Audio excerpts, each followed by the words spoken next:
Elle est née à une époque où le prophète, alayhi salatu wassalam, y passait de longues périodes dans les montagnes autour de la Mecque, pour se retrouver seul et méditer sur les grands mystères de la création d'Allah.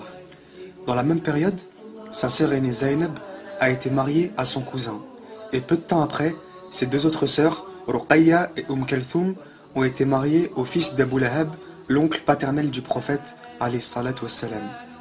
Abu Lahab et sa femme Jamil se sont avérés être de véritables ennemis du prophète alayhi salatu wassalam dès le début de l'appel à l'islam. La petite Fatima, elle a vu ses sœurs quitter la maison l'une après l'autre pour vivre avec leur mari. Et bien sûr, elle était trop jeune pour comprendre le sens du mariage et les raisons pour lesquelles ses sœurs devaient quitter la maison. Elle les aimait beaucoup et elle était triste et solitaire quand elles sont parties. D'ailleurs, à ce moment-là, le silence et la tristesse ont envahi Fatima. Et elle ne parlait plus beaucoup. Pourtant, même après le mariage de ses sœurs, elle n'était pas seule dans la maison de ses parents. Il y avait Baraka, la servante d'Amina, la mère du prophète, alayhi salatu wassalam, qui avait été avec le prophète depuis sa naissance.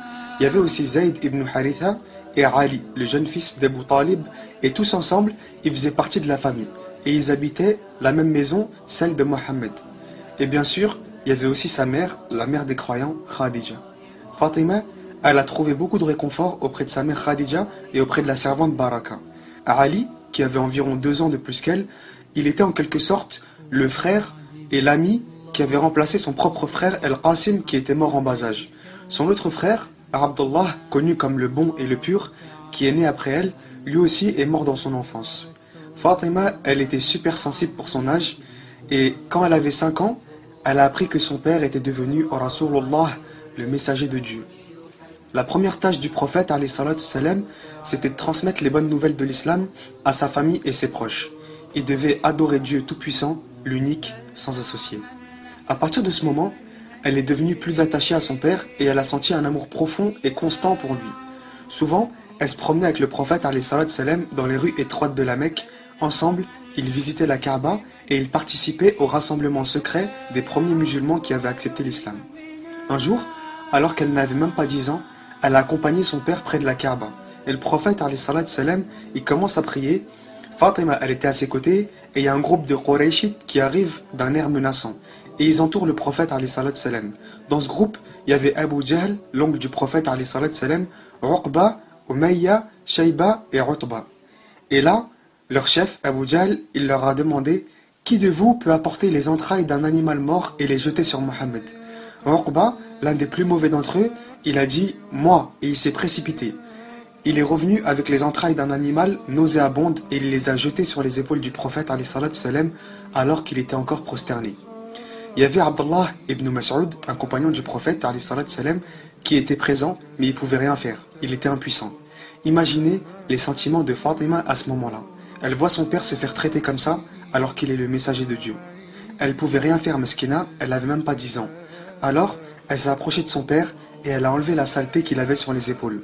Ensuite, elle a regardé le groupe de Quraysh et elle les a incendiés avec des paroles tellement fortes qu'ils ne savaient même plus quoi faire. Le prophète, alayhi salatu wassalam, il a alors relevé sa tête de la prosternation et a continué à faire la salette. Et il a dit « Oh Allah, punis les Quraysh ». Il a répété cette invocation 3 fois. Après, il a dit « Punis Utba, Uqba, Abu Jahl et Shayba ». Et ces mêmes personnes qu'il a citées, ils ont tous été tués quelques années plus tard pendant la bataille de Badr. Un autre jour, Fatima, elle est avec le prophète alayhi salatu wassalam, qui faisait le tawaf autour de la Kaaba et il y a une foule de Qurayshites qui s'est rassemblée autour de lui. Ils l'ont attrapé et ils ont essayé de l'étrangler avec ses propres vêtements. Ils voulaient le tuer. Et Fatima, elle a crié à l'aide et là, il y a Abu Bakr qui se précipite et qui libère le prophète alayhi salatu wassalam en récitant la parole d'Allah « Ataqtuluna rajula an yaqula rabbi Allah wa qad ja'akum bil bayyinati min rabbikum » Tuez-vous un homme parce qu'il dit « Mon Seigneur est Allah » alors qu'il est venu à vous avec des preuves évidentes de la part de votre Seigneur. Alors les gens, ils ont laissé le prophète alayhi salatu wassalam et ils se sont jetés sur Abu Bakr en le frappant jusqu'à le laisser par terre inconscient, saignant de la tête aux pieds. Toutes ces scènes d'opposition brutale, Fatima, elle les a vécues et elle n'est pas restée dans son coin. Elle s'est pas cachée mais au contraire, elle a rejoint son père dans la lutte pour la défense de l'islam. C'était encore une jeune fille et au lieu de jouer à la balançoire et aux poupées, elle assiste à des scènes violentes de persécution. Bien sûr, c'était pas la seule à souffrir. l'ensemble de la famille du prophète alayhi salatu salam a souffert de la violence des Qurayshites. Imagine ses sœurs, Ruqayya et Kalthoum, elles étaient mariées au fils d'Abu Lahab, l'ennemi numéro 1 du prophète alayhi salatu salam. Et bien sûr, elles ont été répudiées par leur mari pour la grande joie du prophète alayhi salatu salam. Ils ont tous souhaité que leur sœur aînée Zaynab, elle aussi, elle soit répudiée par son mari. Et en fait, les Qurayshites, ils ont mis la pression au mari de Zaynab pour qu'il la répudie, mais ça n'a pas marché.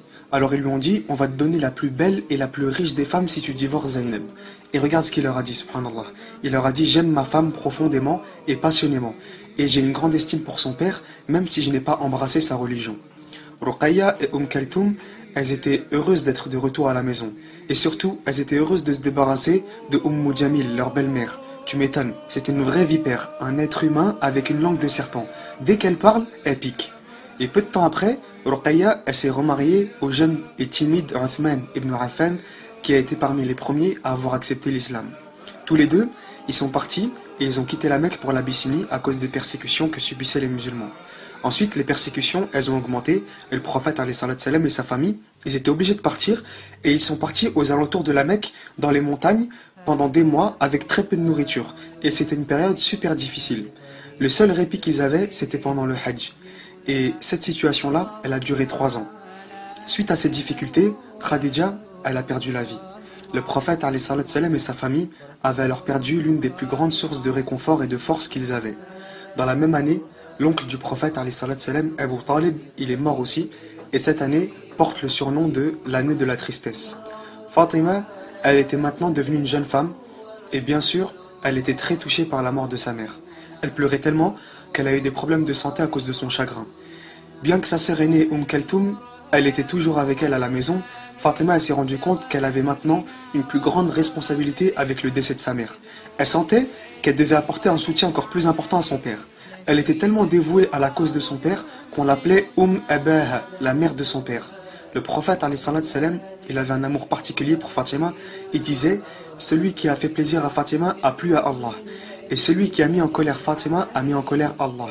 Fatima est une partie de moi. Celui qui lui plaît me plaît, et tout ce qui la dérange me dérange.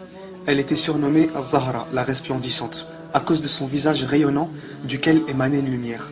Quand elle se levait pour faire la prière, le mihrab reflétait la lumière de son visage, subhanallah. C'était pas une femme comme les autres. Au lieu de passer son temps à discuter avec d'autres femmes de sujets et d'autres, elle priait beaucoup, elle lisait du Coran et faisait toutes sortes d'actes d'adoration. Aïcha, l'épouse du prophète, alayhi salatu salam, elle disait d'elle, je n'ai pas vu une créature de Dieu ressemblant plus au messager de Dieu dans le langage, la conversation et la manière de s'asseoir que Fatima. Quand le prophète, alayhi salatu salam, il la voyait venir vers lui, il se levait en allant vers elle, il l'embrassait, la prenait par la main et il l'asseyait juste à côté de lui. Et elle faisait exactement la même chose avec lui. Elle avait beaucoup d'affection pour les pauvres et les nécessiteux, et d'ailleurs, elle donnait souvent toute la nourriture qu'elle avait à ceux qui en avaient besoin, même si elle-même, elle avait encore faim. Elle n'avait pas d'attachement pour les choses de ce bas monde, ni pour le luxe, ni pour le confort de la vie. C'était une femme qui a hérité de son père une éloquence et une sagesse dans la parole. Quand elle parlait, les gens, ils étaient souvent émus jusqu'à verser des larmes. À Médine, Fatima, elle a vécu avec son père dans la très modeste maison construite à côté de la mosquée. Dans la 2e année après l'hégire, elle a reçu des propositions de mariage par son père, mais elle les a refusées. Après, il y a Ali, le fils d'Abu Talib, il s'est rendu auprès du prophète alayhi salatu salam pour lui demander la main de Fatima. Mais une fois qu'il était avec le prophète alayhi salatu salam, il était en panique et il ne pouvait plus parler. Alors Ali, il regardait le sol et il pouvait rien dire. Et le prophète alayhi salatu salam, il lui demande « Pourquoi est-ce que tu viens? T'as besoin de quelque chose ?» Et Ali, il dit toujours rien. Alors le prophète alayhi salatu salam, il lui dit « Peut-être que tu viens demander Fatima en mariage ?» Et là Ali, il a dit « Oui ». Et le prophète alayhi salatu salam, il a dit simplement « Ahlan wa marhaban » bienvenue dans la famille.